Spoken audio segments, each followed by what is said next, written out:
បាទសូមស្វាគមន៍លោកអ្នកនាងមកកាន់កិច្ចសម្ភាសន៍ពិសេសនៅក្នុងរាត្រីនេះបាទវាគ្មិនរបស់យើងគឺលោក Gary Frenchy អ្នកឆ្លើយឆ្លងព័ត៌មានរបស់សេតវិមាននៃក្រុមហ៊ុន Next New Network បាទលោកនឹងចូលរួមពិភាក្សាទៅលើប្រធានបទស្ដីអំពីប្រយោជន៍នៃទំនាក់ទំនងកម្ពុជានិងសហរដ្ឋអាមេរិកបាទប្រសិនបើលោកអ្នកនាងមានសំណួររាយការណ៍សូមសរសេរនៅក្នុងកម្មវិធីផ្សាយរបស់យើងតាមអាសយដ្ឋាន www.facebook.com/withoutfearorfavorkh បាទនៅពេលនេះយើងបានភ្ជាប់លោក Gary Frenchy ហើយបាទ Hello Mr. Gary Frenchy how are you សូមជម្រាបសួរជាភាសាខ្មែរ Good. Thank you for having me. Thank you so much, Mr. Gary Frenchy. Thank you for joining us tonight. And it's a night time in Cambodia. First, I would like to come across your works on, Cambodia through the Next News Network and your Facebook page. If I remember correctly, one of your earliest reports covers the proposal renamed National Road 4 in honor of President Donald Trump. That piece drew nearly 3 million views worldwide, and you even mentioned Soysapip from DPA's New. It is really caught your attention at the time when the Cambodia-Thailand border conflict was heating up. Later on Facebook Live, you spoke about Michael Alfaro being the first alert to your story. He went to travel to Cambodia himself, exposing the eviction of villagers by the Thai soldier and calling for the return of 18 Cambodian soldiers. From that point, your coverage of Cambodia became much more visible, and you often appear to support Cambodia position. So please tell me, how did you get into this kind of news reporting on Cambodia, Mr. Gary Frenchy?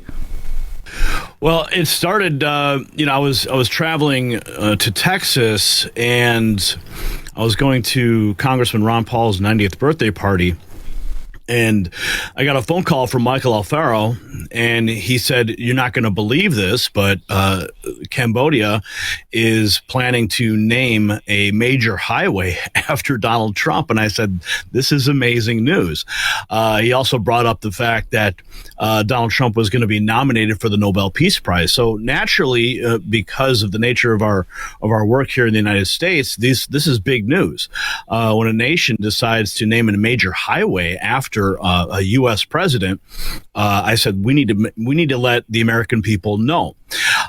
Little did I know that in the background, all of this conflict was brewing with respect to the border of Cambodia and Thailand. And as I grew to understand the conflict more, I recognized that there were some severe abuses of human rights that were taking place, that there were ceasefires that were being violated, people were suffering. And I said, well, we need to elevate this news so people in the United States can understand exactly what's happening. So it was good news that also had a backstory of bad news, and we had to make sure the American people were made aware of it. Thank you so much. So what motivated you to increase your reporting on Cambodia to align yourself with its cause? Well, in my conversations with Michael, it was clear that something needed to be done, that we needed to put eyes on the situation there in Cambodia. Michael and I were in discussions and figure out exactly the best method to do so. So Michael decided that he would take it upon himself, and he would find a way to get to Cambodia, and he would talk to the deputy prime minister. He would go to the border and put a camera down there and shine a light on what's happening. So as Michael went there and his reporting became more visible, it provided an opportunity for us to highlight what Michael was doing to amplify that message. So, Michael's informed me that most of the people in Cambodia really get their news from Facebook. Now, I primarily present my news on YouTube or on X. So when Michael said, listen, you got to post these videos and these reports onto Facebook so that people can see them, that's what we did. And it was remarkable to witness that with every subsequent report, the amount of views, the amount of comments, the amount of likes and shares started to just grow exponentially. So I realized that this is something that is really important to the Cambodian people, and that we need to maintain the reporting so that they can find out exactly what's happening. And also, not just for the people of Cambodia, but we need to make sure that people in America understood what the stakes were. So it just became evident that this wasn't, it was more than just the story of a highway. It was more than the story of a Nobel Peace Prize. But when Michael went to the border and he showed the barbed wire, he showed the families that were displaced, it was clear that this message needed to continue. We needed to continue covering it. And then as we continued to uncover it, we found out, how China is involved with weapons contracts and the double dealing that we discovered going behind Donald Trump's back, especially with respect to, these 18 soldiers are still in captivity. How come they haven't been released yet? So when Donald Trump goes and says, listen, guys, you better play nice or we're going to tariff you both. And then, people come to the table, but yet they still hold these soldiers. And then, as we saw just the other day in that village, you had the villagers out there with the sticks, and you had the Thailand soldiers out there in full military gear, threatening to spray the people with sewage. It's just like toilet water. And it's like, why would they, okay, so sure, maybe they're not going to be shooting guns, but they're going to be shooting toilet water at people. I mean, it's a disgrace. And that's why we want to make sure that the message got all the way up to the White House, to Donald Trump. And clearly our reporting has done so.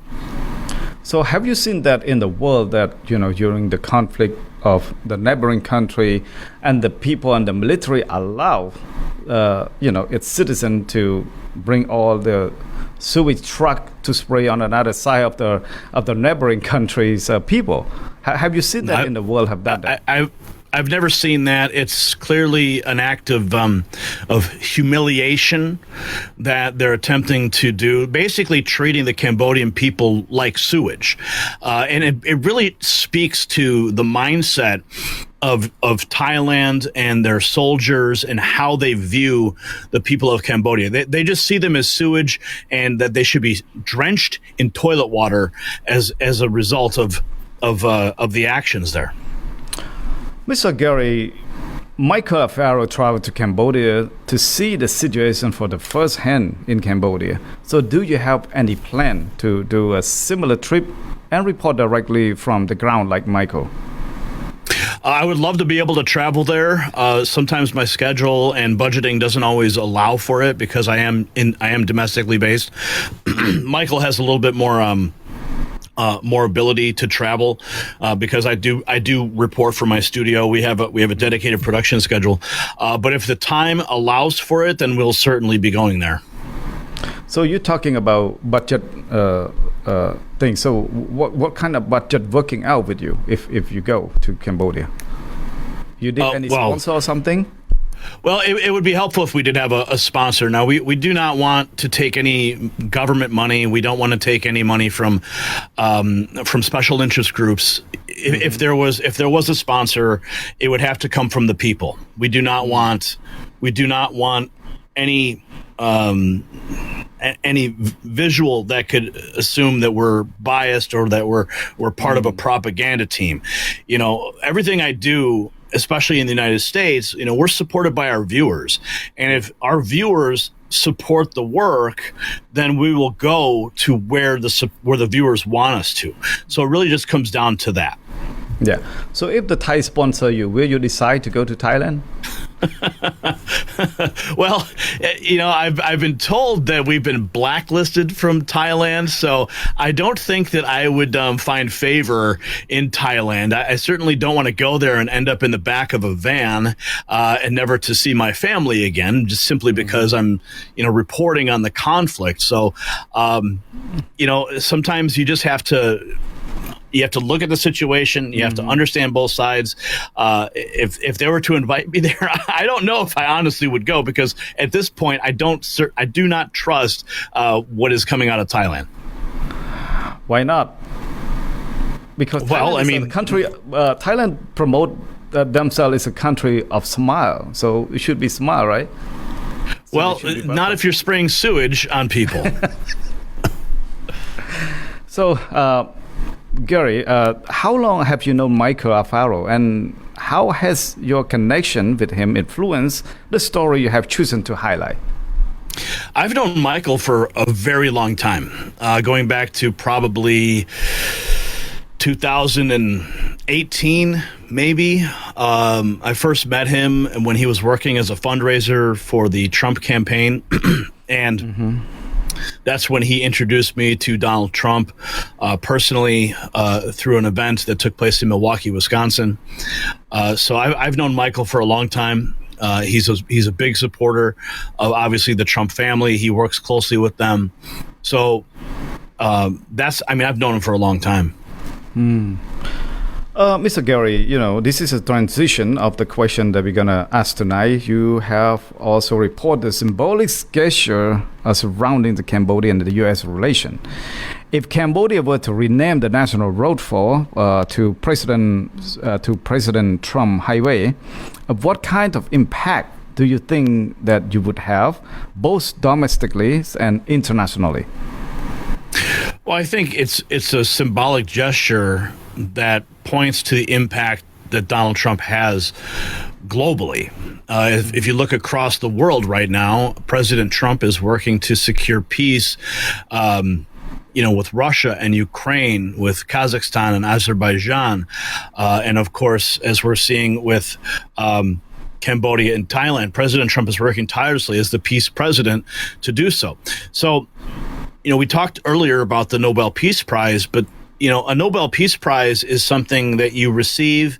It's a great honor, but something of a highway that lasts forever, right? I mean, of course, when you receive a Nobel Peace Prize, it's always with you, but something of an impact of a highway is quite significant because people live on that highway. People have their address is on that highway, and every time that they have to write a letter or tell people where they live, they're always going to write President Donald Trump Highway. So it's going to basically sink into the consciousness of the people of Cambodia. But most importantly, it's also when people look at it from abroad and they see like an entire nation has dedicated a massive artery of transport, it's a great honor, and I think people are going to really enjoy seeing that. Yeah, because this road was built and supported by the U.S. Fundings from 1959 to 1969 during the Cold War, between Russia, China, and the U.S. at that time. So people in Cambodia also want to see that happen too. So if that happened, what do you think about the U.S., the White House itself, and also the Americans people? What do you think that going to be look like? Well, I think it'll be celebrated. I think the White House receiving notice of an entire highway named after President Trump is a moment to celebrate. And I think you'll see President Trump come out and he'll thank the people for doing so. With respect to America, it'll be interesting to see the response. I can't tell you how the American people will respond. The truth is that the American people know very little about what's happening in Cambodia. So that's why it's so important for us to continue to report and to cover these matters so that the American people can learn about it and that they can form their own opinion. I do believe that there's a massive contingency of American people who voted for Donald Trump. And for them to learn that would be a blessing. I think they would celebrate it. Yeah. Well, Mr. Gary, in late August, Michael posed a question on his Facebooks about whether the U.S. should build a military base in Cambodia, which would go against the Cambodian constitution. What do you think about this kind of proposal? Well, if the Cambodian constitution says that it's not permissible, then that's the law. You can't do it. However, if the Cambodian constitution can be amended and the people support such a move, then it could happen. It really comes down to, the mechanics with respect to, the law and the constitution. So it's hard to say if is a possibility. I mean, Michael's simply asking a question, and the one way that we can get into topics is just by asking questions and starting the dialogue to have that discussion. So it remains to be seen. However, we do know that the Secretary of Defense, Pete Hegseth, is planning a trip to Cambodia. It looks like it might happen in November. Yeah. So who knows if those discussions will take place. It's interesting, but the fact that the true fact here is that we have Thailand, who is a supposed ally of the United States. And when they're doing weapons deals with China for submarines and Sweden for fighter jets, it seems kind of odd, because if we are true allies, then wouldn't they traditionally be going to United States for these types of armaments, but yet they're not? So that raises questions about Thailand's authenticity for peace while they're still having a conflict on the border, supposedly, with the ceasefire. But in the background, what are they doing? They're buying weapons from other countries that they should be buying from the United States. And then there's the question also of what's going on with China. I think it's interesting to note that we're finding out now, after my reporting on this matter, when the Cambodian king went to China and met with President Xi, from my sources, I was told it was simply a photo op. It was simply just so they could say, hey, we were, the China says, okay, here we are, we're going to talk to them, but there was no subsequent teeth or discussion of what's going on the border. And now we're learning, after our report, after we called out the communist Chinese for this, that now they're going to pledge $3 million to help, rebuild the border. So that's a direct impact of the work that we've been doing to raise a light on this, because we know China's paying attention. We know Thailand's paying attention. So they have to counterbalance whatever it is what we're talking about, because we've exposed them. And that's the beauty of the free press here in the United States. Mr. Gary, like you said, Mr. Secretary Peter Hegseth will travel to Cambodia in November. Do you have any direct message to him on this matter? Well, I think that he should go to the places that Michael went. I think that he should inspect those locations for himself and discover the human rights abuses for these families that are suffering. I mean, whole villages are being cut in half by barbed wire, with Thailand soldiers on the other side threatening to spray them with sewage and toilet water.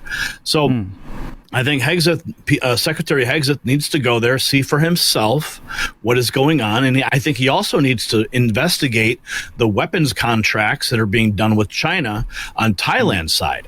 Because why is Thailand buying from China? Why is Thailand buying from Sweden? And for what reason? So I think that's what he needs to investigate. So my message to him is go to the border, investigate for yourself, and then also investigate the weapons contracts. Mr. Gary, let me inject to these points a little bit regarding to the Gripens that Sweden sell 4 Gripen fighting jets to Thailand. And do you think that the White House should question or postpone the Sweden from selling this 4 fighting jet to Thailand during Thailand having a very big trouble with Cambodian, and they use the Gripen to bomb and fight, and F-16 to bomb Cambodia so far. Do you think the White House have the ability to do that? It's unclear if the White House can interject inside a weapons contract between two nations. However, given the power and strength of Donald Trump and the United States, I'm sure that Donald Trump could just pick up the phone and say, listen, Sweden, cancel the contract or else this is going to happen. I mean, there's a tremendous amount of leverage that the United States has with European allies. Of course, if you recall, in the recent NATO summit, President Trump was able to get NATO to pay up 5% for all the nations, and they said yes. So there is a tremendous amount of leverage that President Trump does have with NATO countries, and given the fact that Sweden is a part of all these nations, I think President Trump does have the leverage. The question is, will he use it? But so far, the defense minister of Sweden, that I don't forget, I have his quote in front of me, by saying, his name is Pell Johnson. So he said, this is a quote, right? So this depends bilateral cooperation between Sweden and Thailand. Thailand has the rights to use Gripen according to the international law. Do you agree with that? Well, does Thailand have the right? Sure, maybe they do have the right, but should they do it is the bigger question. You know, if they're using American F-16s to attack, the border, should they do that? Of course not. But they did it. So, we need to have strong leadership step up and make sure that these things do not happen and that the people of Cambodia, especially on the border there, are made whole and that their homes are restored, the temples are rebuilt, the schools are rebuilt so that people can live in peace. And that's really what it comes down to. The more weapons that you buy, the only reason people buy weapons is because they want to use them in an offensive or perhaps defensive reasoning. But why? Why should we continue this military buildup? What we need to have is peace. We need to have conversation. We need to have trade and commerce and people shaking hands and not spraying toilet water. Gary, how do you assess, the current state's tension between Cambodia and Thailand? Do you think this is the invasion or it's just like an armed conflict? Because like international news haven't distinguished this kind of conflict yet, whether invasion or a border dispute. Well, here's what I believe. I believe that China has a vested interest in seeing the region destabilized because President Trump has exerted himself on the world stage. He goes all over the world and he's creating peace deals. He's creating trade deals. He's imposing tariffs, and other nations are falling in line with the United States and their foreign policy and trade agenda. Now, if China can work in the background privately and seed chaos in any of these nations, like in Thailand and the Cambodia border or other nations, then what they can do is they can test the resolve of President Trump and his foreign policy without doing it directly, basically using Thailand as a puppet nation to create tension. And then once the tension is created, then President Trump they're going to watch how President Trump responds. And then they can gauge their reaction in the future for other conflicts based on the tests that they've created at the Thailand-Cambodia border or other nations. So while China may be playing nice on the surface, in the background they can sow discord and chaos by encouraging these types of actions on the border only to test Donald Trump. And what have we seen now? Well, we've already seen a congressional delegation go to Cambodia, and they were going to investigate. Now we're seeing the Secretary of Defense go to Cambodia to investigate. And this is a direct result of the reporting that Michael has done, that I have done, as well as because of China's, I believe, backroom work to create the chaos on that border. So these are all footsteps of President Trump responding, in my opinion, to the situation. Mr. Gary, within 18 Cambodian soldiers still being captured by Thailand, still being held and custodied and imprisoned, all the 18 captivity. How do you think the situation is shaping Thailand's image in the eye of international community? Well, it shows them as the aggressor. It shows them as having no mercy. These soldiers should be released. The White House, President Trump, should demand their release. I don't think there's any good reason that they should be there to begin with. These are war crimes. Release the prisoners, let them go back to their families, and let's create peace. Let's have negotiations. Let's discuss trade and commerce and goodwill rather than the longer that those soldiers stay in captivity, the longer that the tensions will continue to rise and people will have a negative reaction. So I believe directly from the White House, they need to amplify the message. So when like Pete Hegseth, hopefully by the time Pete Hegseth gets there, the Secretary of Defense gets there, those soldiers will have been released. But until then, it only creates another point of conflict. Mm-hmm. But do you know, like Thailand would think that these 18 soldiers to be captured is so much like proud by the Thais, some extremist group in Bangkok. And they are really proud. They are really happy that the Thailand capture 18 Cambodian. And also there's a lot of like triumph, cheer when one of the guy, he's like bring like about more than 10 Subic truck to spray on the Cambodian villager. So you think this is a proud or it's just like violating to the ceasefire? Well, I think it does violate the ceasefire to an extent. I mean, depending on what the terms of the ceasefire were, but I think it's really just an act of humiliation. It's an act of superiority that they want to continue to maintain that they have over the Cambodian people. And it's really a sad state of affairs that we have this situation going on. They want to humiliate Cambodia. They want to make Cambodia underneath them and remind them that they are the superior nation for whatever reason. And it's time for that to stop. It's time for people to get along and to have peace in commerce and trade. Mr. Gary, after the president reduced tariff on Cambodia's goods to 19%, Cambodia has ordered tens Boeing aircraft from the United States, while Sweden sold 4 Gripen to Thailand. Then in July, Thailand reportedly deploys, F-16 and Gripen to strike against Cambodia. How do you interpret this kind of move? One is buying more aircraft, civil aircraft from America, and the other side is buying the fighting jet to kill the people in the border. What I think you're seeing here is a shift in alliances. For a long time, Thailand has been known as an ally to the United States. Well, now maybe they're more of an ally to China. And Cambodia now becoming a closer ally to the United States. And then when Pete Hegseth goes there, maybe he will talk about creating a base for the United States to make Cambodia safe again. So I think that what you're seeing here is a shift in foreign policy by both nations. One going to China, one going to America.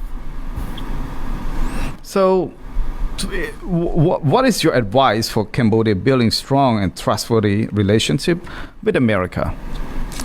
What Cambodia should do? Well, I think peace begins with conversations. Peace begins with commerce and trade. And the more trade that you can initiate with the United States and the United States with Cambodia, the stronger the relationship becomes. Mm-hmm. Because at the end of the day, it's trade that builds up a nation. It's the goods that a nation can provide another nation that creates a bond with that other country. So the more that we can initiate trade routes and commerce, the stronger the relationship will be. So you know what I say? I say buy made in America. Buy made in America. So there's a lot of goods right now import from America to Cambodia. Cambodia start allowing even like 0% from America to enter Cambodia, like news car and all that. So how Cambodia should do to make more kind of trade connection to America, from America to Cambodia, Cambodia to America? Well, it comes down to the manufacturing base in Cambodia. What are the main exports?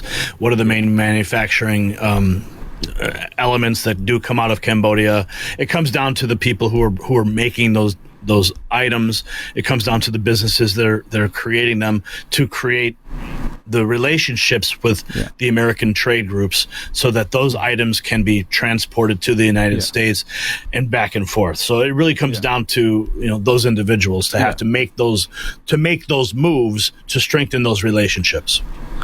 As you know, America is a well-known champion of democracy and human rights, and all like that. Cambodia so far doesn't have very good reputation very much about respecting human rights and democracy. Still, the main opposition leader, Kem Sokha, and other, political conscience, political prisoner is still locked up in the country.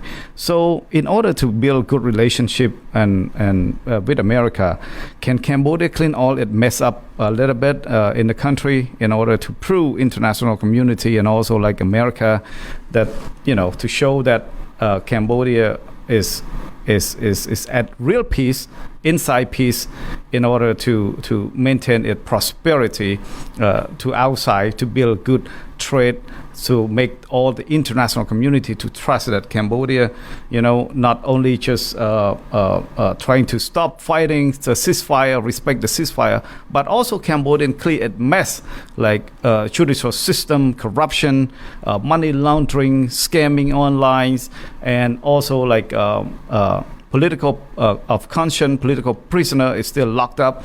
Mr. Kem Sokha, the main opposition party leader, is still being locked up in the house arrest for 27 years, and because of the Cambodia accused him of colluded with America to overthrow the government in Cambodia. That is in the past. So the relationship with America and Cambodia in the past was a little bit sour.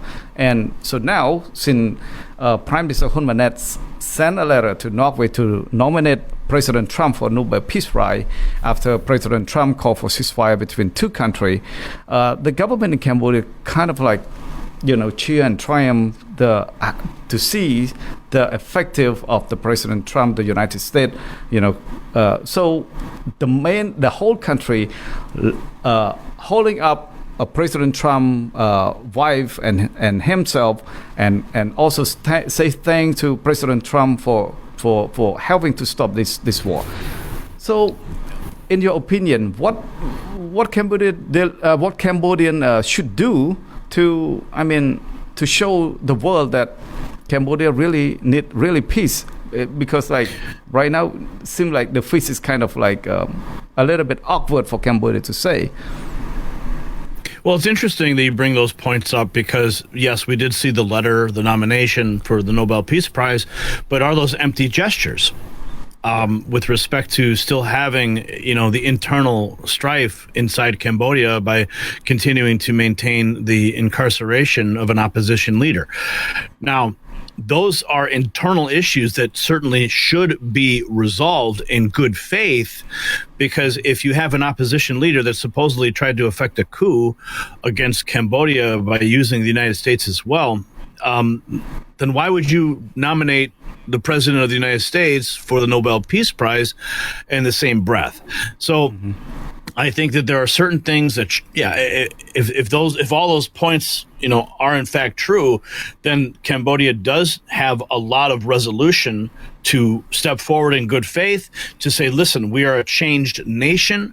We support Donald Trump and his mission of peace. We support Donald Trump and his mission of trade and commerce and tariffs. And we want to make Cambodia great again, just like Donald Trump wants to make America great again. But the only way that we can make Cambodia great again is to atone for any of the actions that have put a blemish on the history of Cambodia relations with America and the internal corruption. So just like the United States, just like President Trump, he's going into the United States government and he is taking all the corruption out. He's taking all the bad people out. He's draining the swamp, if you will. So Cambodia needs to do the exact same thing by draining the swamp, getting rid of the corruption, and making amends with the opposition. Now, in the United States, there's quite a lot of opposition against President Trump. I mean, they tried to do lawfare and courts and assassination attempts against him. So and now President Trump is finding out where all of the crime is inside of our own institutions, and he's cleaning it up. So I think that Cambodia can follow the lead of America by saying, listen, let's go ahead and let's make Cambodia great again. Let's follow Donald Trump's lead. Let's drain the swamp in Cambodia, and let's fix it. I think that would probably be the best way, so that they can rectify suddenly wanting to give the Nobel Prize, while at the same time they haven't addressed some of the main problems. So I think that's what they should do. You know, look at Thailand, capture 18 Cambodian soldiers, right? So Cambodians so much want the Thai to release the 18 soldiers. But also government in Cambodia also arrest one of the Cambodian commentator on Facebook Live every day. His name is Sondara. And he live in Paris. He always come up to a live show, criticize the government in Cambodia. You should not be corrupt. You should be uphold democracy, promote human rights, and criticize of the any judicial reform in Cambodia. So his father was arrested by charging of selling drugs, and his father is a former or a current military, a current soldier in Cambodia. But because of political motivation, his father was arrested immediately and locked up as a hostage in Cambodia. So Cambodia government also want the Thai to release the hostage. So why would Cambodia itself arresting, its own people, their father that is innocent, doesn't have any guilty? He's just an innocent. So why would Cambodia do that? So this is a very bad image to the international community. So how do you elaborate to that, Mr. Gary? I'm not privy to all the facts in the case. It sounds like a political retribution. The son who is vocal, speaking out against the corruption in Cambodia. So what does Cambodian government do? They punish the son by arresting the father. Was very, very dangerous situation to be in. That's actually very scary to consider that being a possibility, that if someone is speaking out across the country, across the world, that they would try to punish your family back at home. It does create a conflict with respect to free speech, and I'm not sure what the young reporter was speaking about specifically, but sometimes when you speak truth to power, there are people that don't want you to speak.